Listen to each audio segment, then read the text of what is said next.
اللہ تعالیٰ نے اس کی وجہ سے پورے گاؤں کے اندر تیری اہمیت کو، تیری محبت کو نکال دیا. حضرت بایزید زاروں قطار روئے. ذرا سوچو، جب بھی ہم باہر نکلتے ہیں تو اپنے آپ کو خوبصورت سمجھ کر باہر نکلتے ہیں. نبی کے پیاسن کو نکال کر نیست و نابود کر کے جب باہر نکلتے ہیں تو اپنے آپ کو خوبصورت سمجھ کر نکلتے ہیں. یہ فقر، یہ غروری، یہ تکبری، یہ بڑپن اللہ تعالیٰ کہاں پسند کریں گے کہ اس بڑپن کو اللہ تعالیٰ نے نہ پیغمبروں سے پسند کیا، نہ ولیوں سے پسند کیا، کہاں میرے سے اور آپ سے، کہاں وقت کے مالداروں سے اور وقت کے علماء سے اللہ تعالیٰ پسند کریں گے. حضرت بایزید توبہ کر کے، رو کر، گڑ گڑا کر، جب ان کپڑوں کو نکال کر واپس آ رہے تھے، جو بچے کھیل رہے تھے وہی بچے اب کہہ رہے ہیں کہ ہٹو ہٹو، وہ آدمی آ رہا ہے جس کی توبہ کو اللہ نے قبول کر لیا ہے. یہاں دو باتیں غور کرنے کی، ایک بایزید کے فخر کی، اور دوسرا وہ معصوم بچوں کو اللہ تعالیٰ ان کی معصومیت میں ولایت دے دیا. وہ بچے جو حضرت بایزید کے بارے میں جان رہے، پہچان رہے ہیں، کہہ رہے کہ ہٹو ہٹو، وہ آدمی آ رہا ہے جس کی توبہ کو اللہ تعالیٰ نے قبول کر لیا. کہیں ہمارے پاؤں کی وہ گناہ کی دھول بایزید پر نہ پڑے. اللہ تعالیٰ گناہ کر بڑے بڑے ولیوں سے فقر کو پسند نہیں کیا، تکبر کو پسند نہیں کیا، بڑپن کو پسند نہیں کیا. آج ہمارے پاس بڑپن آتا ہے، آج ہمارے پاس فقر آتا ہے، آج ہمارے پاس خود پسندی آتی ہے، آج ہمارے پاس تواضع نہیں ہے تو وہ صرف اور صرف ہمارے پاس مال ہونے کی وجہ سے. یہ مال بڑپن کو پیدا کر دیا، غروری کو پیدا کیا، حرام کاری کو پیدا کیا، ہمارے جوانوں کو برباد کیا، ہمارے بوڑھوں کو برباد کیا، ہمارے اچھے اچھوں کو برباد کیا. یہی علماء کرام نے فرمایا کہ مال کو حاصل کرنے کے بعد فقر محسوس مت کرو، کیونکہ اللہ تبارک و تعالیٰ نے کئی لوگوں کو مال کی عوض تباہ اور برباد کر دیا. میں وہ واقعہ عرض کر رہا تھا، مصر کے 2 بچوں کا، ایک بچہ عالم دین بنا، ایک بچہ اپنے وقت کا بہت بڑا مالدار بنا. جب یہ 2 بچے آپس میں، 2 بھائی آپس میں ملاقات کیے تو ایک دوسرے کو چھیڑ چھاڑ شروع ہوئی. مالدار بھائی نے اپنے عالم بھائی سے کہا کہ بھائی جان تمہیں بڑے بے وقوف، اللہ کے فضل سے اللہ تعالیٰ نے ابا کے طرف سے وراثت میں اتنا بڑا مال دیا، تمہیں وہ مال کو لے کر ضائع کر ڈال کو کاہی کی وہاں تھی. منجے ذرہ دیکھو میں کہاں تک پہنچ گیا ہوں. یہ مالدار امیر بھائی نے کہا منجے ذرا دیکھو میں کہاں تک ترقی کیا ہوں، کتنا بڑا مالدار بن گیا ہوں، اب پورے گاؤں کا میں امیر بن گیا ہوں. تو اس وقت بھائی نے کہا کہ تو بھی صحیح کہہ رہا ہے، لیکن بیٹے بھائی جان ذرا سوچ لے، اس میں تجھے فخر کرنے کی ضرورت نہیں ہے. بات تو دراصل یہ ہے کہ مجھے جو ملا وہ نبیوں کی وراثت ملی ہے، علم ملا ہے. تجھے جو ملا وہ فرعون اور حامان کی پراپرٹی ملی ہے، وہ مال ہے. یہی مال کی محبت دلوں سے اگر ہمارے نوجوانوں کی اور بوڑھوں کی خصوصاً نکل جائے، شادیوں میں لین دین کا جو سوال رکھتے ہیں، شادیوں میں جو معاوضہ طے کرتے ہیں، جو بھیک مانگتے ہیں، اس کی اصل وجہ ہے کہ ہمارے دلوں میں مال کی محبت ہے. اسی کو سمجھانے کے لیے میں نے 2-3 جمعہ سے مسلسل آپ حضرات کے سامنے مال کے عنوان میں عرض کیا، مال کو سامنے رکھ کر کبھی شادی نہ کرو، مال کی محبت کو سامنے رکھ کر شادی نہ کرو، مال کے پیار کو سامنے رکھ کر شادی نہ کرو. یہ مال آج ہے کل چلا جائے گا. یہی سرور کائنات محمد رسول اللہ صلی اللہ علیہ وسلم نے ارشاد فرمایا، اگر کوئی آدمی مال کو سامنے رکھ کر شادی کرتا ہے، اللہ تبارک و تعالیٰ اسے دنیا کے اندر سب سے بڑا فقیر اور محتاج بنا کے چھوڑ دیتے ہیں. عزیزوں، میری بات پہ بھروسہ ہو یا نہ ہو، یا کسی عالم کے بات پہ بھروسہ نہ ہو یا نہ ہو، لیکن پیغمبر دو جہاں محمد رسول اللہ صلی اللہ علیہ وسلم کی بات پہ گھٹنے ٹیک کر بھروسہ کرنا پڑے گا، کیونکہ آپ صلی اللہ علیہ وسلم کی 63 سالہ زندگی میں کوئی بات نہ جھوٹی ہوئی اور کوئی بات نہ غلط ہوئی. اللہ کے رسول صلی اللہ علیہ وسلم نے جو بھی فرمایا وہ ہو بہو حرف بحرف ساری دنیا کے اندر بالکل صحیح اور برابر آتا رہا. اللہ کے رسول صلی اللہ علیہ وسلم نے یہی فرمایا کہ مال کو سامنے رکھ کر اگر کوئی آدمی شادی اور نکاح کرے گا اللہ تبارک و تعالیٰ اسے ذلیل کر دے گا، اللہ تبارک و تعالیٰ اسے فقیر اور محتاج کر دے گا۔ آج اگر کوئی آدمی شادی کے بعد پریشان ہے، شادی کے بعد اس کی بیوی اسے ستا رہی ہے، شادی کے بعد اس کے بچے اسے ستا رہے ہیں، وہ چاہتے ہیں عاملوں کے پاس، وہ جاتے ہیں درگاہوں کے پاس، وہ جاتے ہیں تعویذ لینے کے پاس، وہ جاتے ہیں جادوگروں کے پاس، لیکن اپنے اعمال کو نہیں دیکھتے کہ یہ مصیبت میرے وجہ پاس کیوں آئی ہے، اتنی بڑی پریشانی مجھے کیوں آئی ہے۔ اگر وہ 10 منٹ کے لیے سوچ لے گا تو اللہ تبارک و تعالیٰ اسے الہام دے دے گا، اسے پتا چل جائے گا یہ جو مصیبتیں آ رہی ہیں دراصل میری شادی کے وقت سنت کو ہٹا کر، میں نے نبی کے فرمان کو ہٹا کر جو کام اور جس طریقے سے میں نے شادی کی ہے، اس شادی کرنے کا وبال اور پیغمبر دو جہاں محمد رسول اللہ صلی اللہ علیہ وسلم کی بددعا کا نتیجہ جو میری زندگی میں آج بھی لگا ہوا ہے۔ یاد رکھ لو، پیغمبر کی بددعا کو ہٹانے کے لیے آج تک دنیا کے اندر نہ کوئی ولی پیدا ہوا، نہ کوئی پیر پیدا ہوا، نہ کوئی عامل اور کامل پیدا ہوا، نہ کوئی وقت کا قطب اور غوث پیدا ہوا جس کے مقدر میں نبی کی بددعا لگ گئی۔ خدا کی قسم اس کا علاج حشر کے میدان میں بھی نہیں ہوگا، اللہ تعالیٰ اسے جہنم رسید کرے گا۔ آج بہت سارے لوگ میرے پاس بھی آتے ہیں، آپ کے پاس بھی آتے ہیں، آپ نے بھی دیکھا ہوگا کہ حضرت میری شادی ہو کو 6 مہینے گزرے، یہ مصیبت 1 سال گزری، یہ مصیبت، یہ ہوا، یہ مصیبت، بچے ہوئے، یہ مصیبت۔ دوستوں ذرا سوچو کہ میں نے شادی اگر اللہ کے رسول کی فرما برداری کرتے ہوئے اور اللہ کے رسول صلی اللہ علیہ وسلم کی بات کو سامنے رکھ کر کیا، آقا نے کیا فرمایا؟ مال کو سامنے رکھ کر میرے غلام تو شادی نہ کر۔ آقا کی بات سے بڑھتی کس کی بات کا ادب ہے ہمارے پاس؟ اگر ایک طرف اللہ کے رسول کا فرمان، دوسرے طرف مجھے جنم دینے والے ماں اور باپ کا فرمان ہے، اللہ کہتا ہے کہ تیرے ماں باپ کو ہٹا دے، تجھے بات ماننا پڑے گا میرے پیغمبر دو جہاں محمد رسول اللہ صلی اللہ علیہ وسلم کی۔ ایک طرف پیغمبر کا قانون، دوسرے طرف دنیا کی حکومت کا قانون، تو کس کی بات کو مانے گا؟ پیغمبر فرماتے ہیں کہ میری بات کو ماننا پڑے گا، کیونکہ قرآن مجید کے اندر اللہ تبارک و تعالیٰ نے فرمایا اطیعوا اللہ و اطیعوا الرسول، اطیعوا اللہ و اطیعوا الرسول، اطیعوا اللہ و اطیعوا الرسول۔ اللہ کی بھی اطاعت کر، رسول کی بھی اطاعت کر، اللہ کی بھی اطاعت کر، رسول کی بھی اطاعت کر۔ وَإِن جَاهَدَاكَ لِتُشْرِكَ بِي مَا لَيْسَ لَكَ بِهِ عِلْمٌ فَلَا تُطِعْهُمَا۔ اللہ کا کلام کہتا ہے کہ اگر تیرے ماں باپ تجھے گناہ کرنے کا حکم دیتے ہیں تو ماں باپ کی بات کو ہٹا دے، لیکن پیغمبر دو جہاں محمد رسول اللہ صلی اللہ علیہ وسلم کی بات کو مت ہٹا۔ آج دنیا پریشان، ہمارا ہر نوجوان پریشان کہ حضرت مجھے پریشانی ہے، میں کوسے عامل کے پاس جاؤں، کوسی تعویذ ڈالوں، کیا پڑھوں حضرت؟ اس کا ایک علاج ہوتا ہے، وہ ہے ہماری غلطیوں کو سدھارنا۔ آقا نے فرمایا کہ مال کو سامنے رکھ کر شادی نہ کر۔ آج تیری شادی میں صرف سنت کا کام ہوا تو وہ خطبہ نکاح ایک سنت ہوا، اس کے علاوہ کوئی ہے وہ سورما جو ہاتھ اٹھا کر بتا سکتا ہے کہ میری شادی میں نے 1 پیسہ بھی حرام کا نہیں لیا، 1 جوڑے کو پیسہ نہیں لیا، 1 دعوت میں نے سسرال کے گھر کی نہیں کھائی، میں نے ایک چیز ان کے پاس سے نہیں مانگا۔ کوئی ہے رستم اور سورما؟ شادیوں میں اگر نبی کو ہٹاؤ گے زندگی سے اللہ تعالیٰ تمہارے سکونوں کو ہٹا دے گا۔ شادیوں سے نبی کے فرمان کو ہٹاؤ گے تمہارے بچہ اور بچیوں کی زندگیوں سے اللہ تبارک و تعالیٰ اطمینان کو ہٹا دے گا۔ سونے میں سہاگا کیا؟ بھائی جوڑے کو کیوں لیتا ہے؟ بھائی تو جہیز کو کیوں لیتا ہے؟ یہ داڑھی منانے والا مسلمان کہتا ہے کہ حضرت جہیز کو تو حضرت علی بھی لیے، حضرت علی بھی جہیز کو لیے، الزام حضرت علی پہ ڈالتا ہے۔ حضرت علی کیا جہیز کو لیے؟ اور حضرت فاطمہ الزہرا رضی اللہ تعالی عنہا کو اللہ کے رسول صلی اللہ علیہ وسلم نے نکاح کے وقت کیا کیا چیزیں دیے اور لینا جائز ہے کہ نہیں جائز ہے، لینے کا وبال اور نہیں لینے کا ثواب کیا ہے، انشاءاللہ تعالی آئندہ جمعہ آپ تمام حضرات کے سامنے عرض کروں گا۔ امید کرتا ہوں کہ اللہ تبارک و تعالی میری بات پہ اثر دے گا، آپ کے دلوں کو متغیر کرے گا۔ اللہ تعالی ہم تمام کو سمجھنے کی توفیق عطا فرمائے، اللہ تبارک و تعالی ہم تمام کو عمل کرنے کی توفیق عطا فرمائے، ہمیں نبی کے فرمان سے محبت اور دل کے گہرائیوں سے اسے اپنانے کی توفیق عطا فرمائے۔ یہی نوجوانوں سے میں گزارش کرتا ہوں، زندگی اللہ کے فضل و کرم سے اتنی بڑی پڑی ہوئی ہے، 1 دن کی خوشی کے لیے آپ پوری زندگی کو مصیبت میں نہ ڈالے. وہ ایک دن نبی اور اللہ کے فرمان کو سامنے رکھ لیں گے, پوری زندگی آپ کی انشاءاللہ تعالی سکون اور اطمینان سے گزرے گی. مال کو سامنے رکھ کر اگر کوئی آدمی شادی کرے گا, اللہ تبارک و تعالی اسے محتاج کرے گا.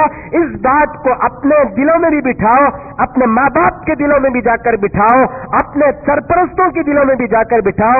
اللہ تعالیٰ اس بات اور اس حدیث کو ہم لوگوں کو سمجھنے کی توفیق عطا فرمائے. آخر میں حضرت اعلان ہماری مسجد کے چندے کے متعلق آپ تمام حضرات سے میں گزارش کرتا ہوں کہ مسجد کے لیے زیادہ سے زیادہ چندہ عنایت فرمائے. اللہ تعالیٰ آپ کے دینے اور دلانے کو قبول فرمائے. ایک اعلان یہاں پر آیا ہوا ہے. الحمدللہ کرناٹکا پیارا میڈیکل بورڈ کی زیر اہتمام lab technician, X ray technician, health inspector وغیرہ میڈیکل کورس کے لیے داخلے شروع ہو چکے ہیں.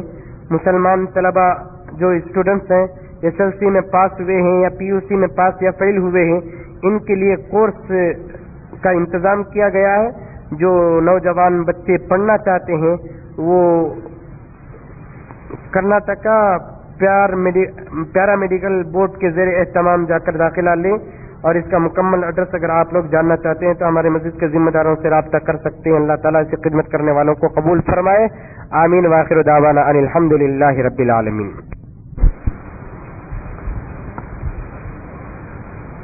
الحمد لله رب العالمين, نحمده ونستعينه ونستغفره ونؤمن به ونتوكل عليه, ونعوذ بالله من شرور أنفسنا ومن سيئات أعمالنا, من يهد الله فلا مضل له ومن يضلله فلا هادي له, ونشهد أن لا إله إلا الله وحده لا شريك له, ونشهد أن سيدنا ونبينا وحبيبنا وشفيعنا ومولانا محمدا عبده ورسوله. أما بعد, فأعوذ بالله من الشيطان الرجيم. بسم الله الرحمن الرحيم. يا أيها الذين آمنوا ادخلوا في السلم كافة ولا تتبعوا خطوات الشيطان إنه لكم عدو مبين. بارك الله لنا ولكم في القرآن العظيم, ونفعنا وإياكم بالآيات والذكر الحكيم. إنه تعالى جواد كريم ملك بر رؤوف ورب حليم.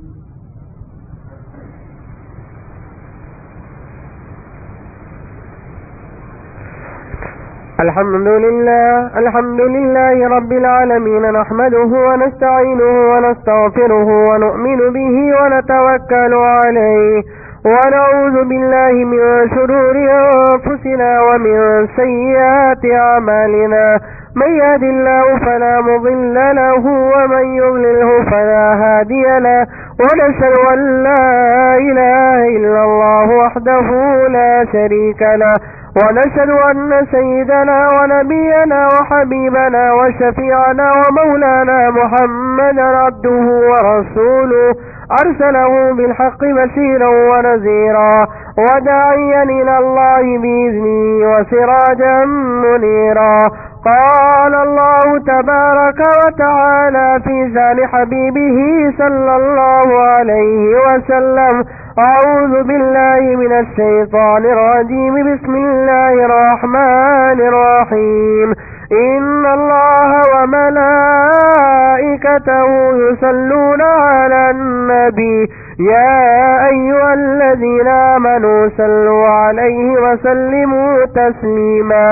اللهم صل على سيدنا نبينا مولانا محمد وعلى آل سيدنا نبينا مولانا محمد, وبارك وسلم وصل على جميع الأنبياء والمرسلين والملائكته المقربين والخلفاء الراشدين, خصوصا على أمير المؤمنين أبي بكر الصديق رضي الله تعالى عنه, وعلى أمير المؤمنين عمر بن الخطاب رضي الله تعالى عنه, وعلى أمير المؤمنين عثمان بن عفان رضي الله تعالى عنه, وعلى أمير المؤمنين علي بن أبي طالب كرم الله وجهه, وعلى الإمامين الأمامين سعيدين الشهيدين سيدنا الحسن والحسين رضي الله تعالى عنهما وعلى أمهما سيدة النساء أهل الجنة